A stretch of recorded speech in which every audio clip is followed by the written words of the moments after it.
Fala pessoal, tudo bem? Eu sou o Thiago Santos e você está conectado no canal Estação Enfermagem. Hoje nós vamos falar de diabetes. Então você que é vestibulando, vai prestar vestibular, você também que vai prestar o Enem dentro em breve, estudante da área da saúde, medicina, enfermagem, nutrição, fiquem todos conectados porque hoje a gente vai aprender o que é diabetes. E você que já é profissional da área da saúde, também aí vai poder aprimorar os seus conhecimentos. Tá preparado? Então roda a vinheta e vamos lá!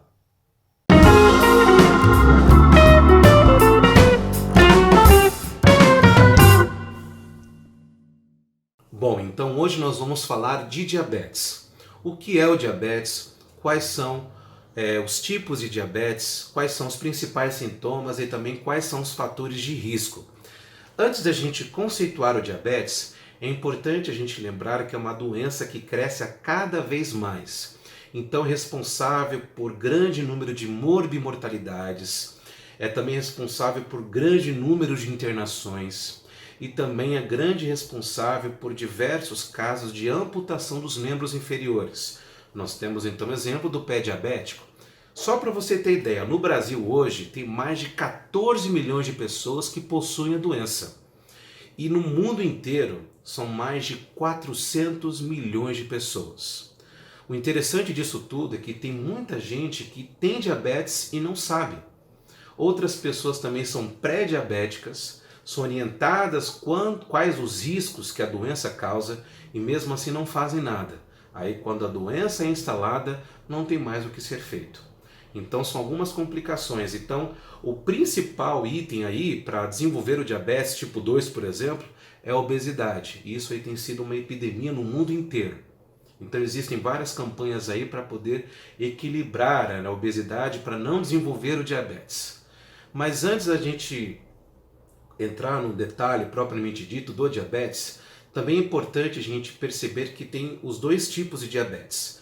Existe o diabetes mellitus, que é o diabetes tipo 1, tipo 2, e também nós temos o diabetes gestacional, que resulta ali no aumento da glicemia, ou seja, a hiperglicemia, e também tem o diabetes insípidos, que no caso ali é a inativação do hormônio da vasopressina, o hormônio ADH.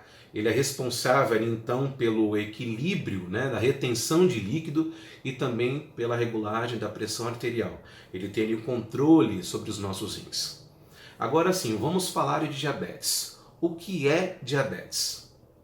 Diabetes é uma doença metabólica causada por falta de insulina, causando hiperglicemia, ou seja, aumento da glicose no meio intravascular.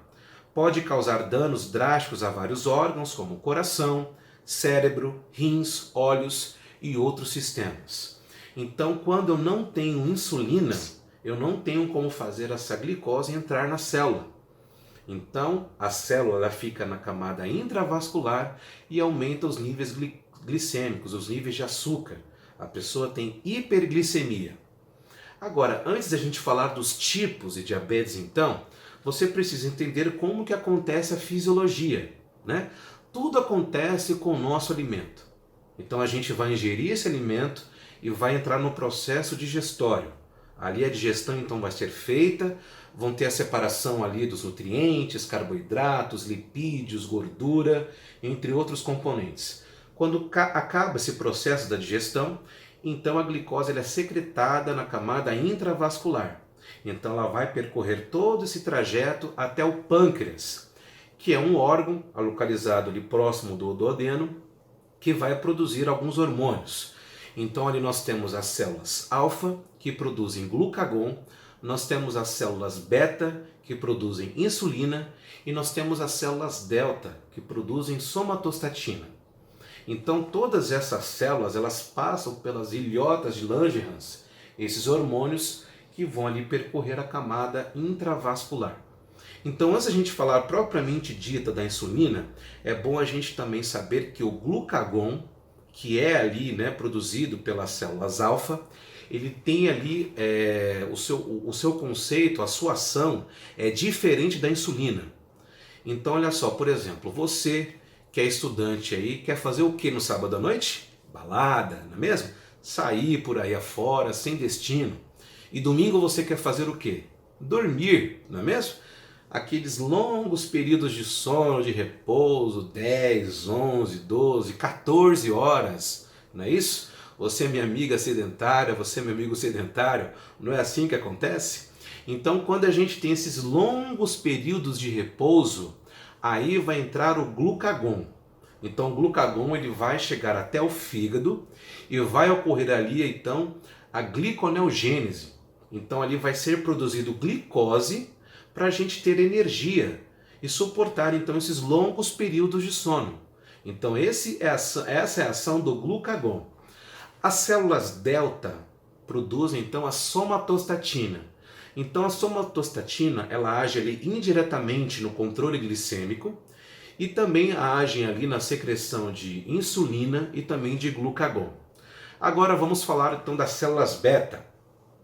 Quando a glicose então chega na camada intravascular, ela vai ativar as células beta que produzem insulina e vão ali secretar através das ilhotas de Langerhans para a camada intravascular. Então a insulina ela vai se unir à glicose para poder entrar na célula. Então, quando a glicose ela entra na célula pela insulina, algumas partes de glicose ali vão ser formadas o glicogênio, que é uma reserva de energia que o corpo tem, e outras moléculas de glicose, as outras partes de glicose, elas vão ser transformadas em piruvato. Então, essas moléculas de piruvato vão se agregar ali com elétrons e vão se juntar à organela da mitocôndria. Aí sim, quando chega na mitocôndria, vai ter então um processo de ATP, que é o ciclo de Krebs, gerando adenosina trifosfato, e aí nós vamos ter energia para poder fazer as nossas atividades do dia a dia. Agora que você já sabe então o processo, como que acontece o processo fisiológico da entrada da glicose, vamos então saber quais são os tipos de diabetes. Primeiro, então, vamos falar do diabetes tipo 1. O diabetes tipo 1, então, é causado pela destruição parcial ou total das células beta nas ilhotas de Langerhans, resultando na incapacidade de produzir insulina. O indivíduo dessa forma passa a ser um paciente insulino dependente. Então essa doença ela pode ser instalada na infância, a criança ela já pode nascer com diabetes tipo 1 ou adquirir conforme o seu desenvolvimento, até na fase adulta. Isso se caracteriza porque o próprio organismo ele acaba criando um anticorpo que vai inativar as células beta para a produção de insulina. Então, se não tem insulina, não tem como a glicose entrar na célula. Então, os níveis glicêmicos eles se elevam. Então, essa pessoa ela vai ser um insulino dependente. Isso é para o resto da vida. Vai ter que fazer uso de insulina, muitas vezes de alguns medicamentos e também ali ajustar a sua alimentação. Então, esse é o diabetes tipo 1. Agora vamos ver o diabetes tipo 2.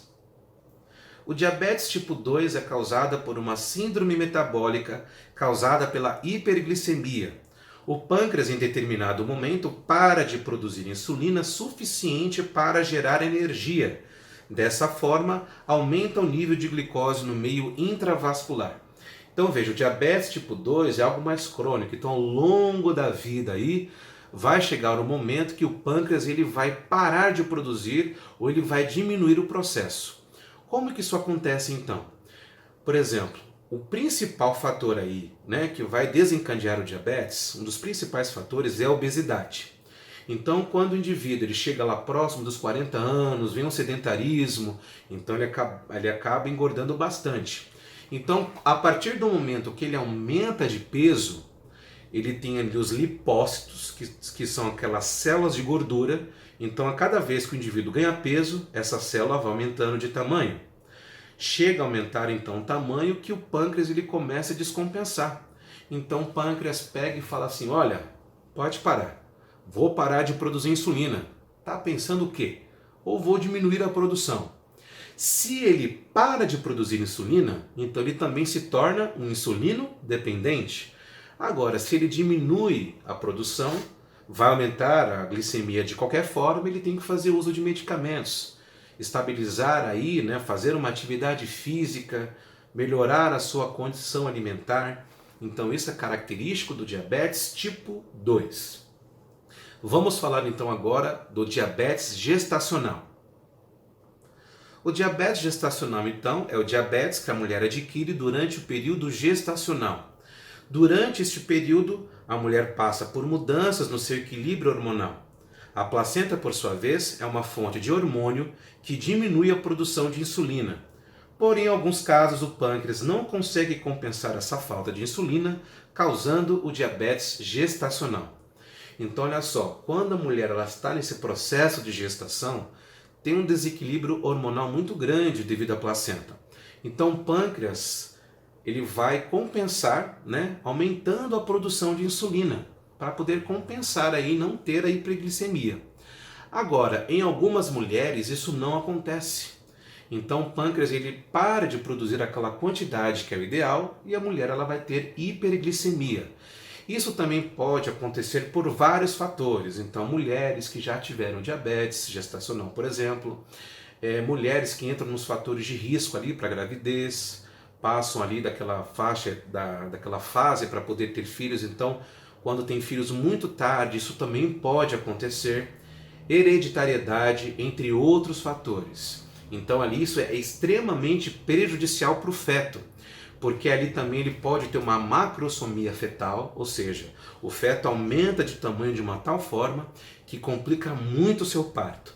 Além disso, hipoglicemia fetal e também pode gerar obesidade na fase da infância e também na fase adulta. Agora a gente vai conhecer o diabetes insípidos. O diabetes insípidos consiste na ausência de vasopressina, que é o hormônio antidiurético, ou seja, o ADH, o que causa excessiva produção de urina muito diluída. O ADH é produzido pelo hipotálamo e atua sobre os rins, aumentando a redução de água no corpo.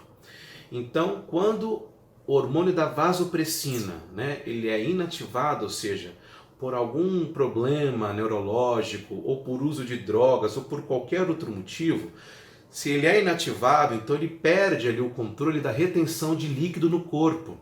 Então ele está agindo ali diretamente sobre o sistema renal, sobre o controle da pressão arterial. Então quando não tenho mais, quando inativa esse hormônio da vasopressina, não tenho ali o controle de retenção de líquido. Então, consequentemente, o indivíduo começa a urinar bastante. Ele entra ali com aquele quadro de urina diluída, então muita urina ele vai ali acabar... ele vai acabar urinando bastante, vai entrar em quadro de poliúria devido a esse quadro. Então, para constatar, o médico ele vai pedir exame de sangue, controle glicêmico, vai pedir também exame de urina, vai pedir de repente uma ressonância magnética, para que ele consiga ali fazer o diagnóstico.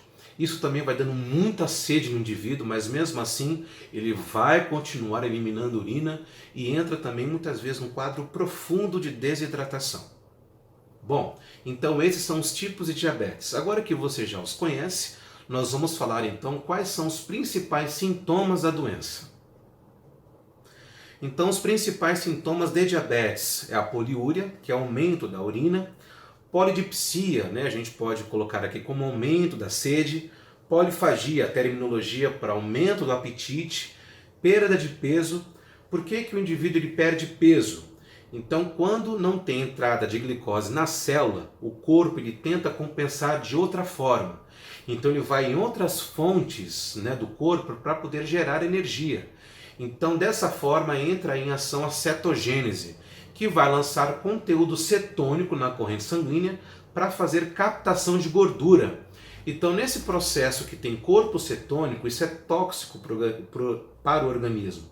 Então, de certa forma, como vai captando gordura, ele acaba emagrecendo e também ele pode entrar em um problema mais grave. Ele pode entrar num quadro de cetoacidose diabética, que é mais grave ainda, e pode levar o indivíduo até a morte e também aí situações de choque. Outro dado importante, outro sintoma importante, é a fadiga, fraqueza, letargia, retinopatia. Então ali pela complicação que ele tem ali na corrente sanguínea, pelo aumento da glicemia, vai ali acabar matando alguns vasos sanguíneos ali que irrigam o globo ocular e esse indivíduo pode perder a visão. Prurido cutâneo, vulvar, então as mulheres ali elas acabam tendo inflamação e tem muita coceira. Para os homens é bala no post-it, então ali através da glande, do prepúcio, tem uma inflamação ali e coça bastante. Infecções de repetição, né, qualquer ser humano pode ter, porém a mulher é muito mais provável que tenha, porque a uretra da mulher é bem menor. Então ela pode ter esses quadros aí repetitivos de infecções. E feridas que demoram a cicatrizar nos membros inferiores. Quando tem essas feridas, elas demoram muito para cicatrizar.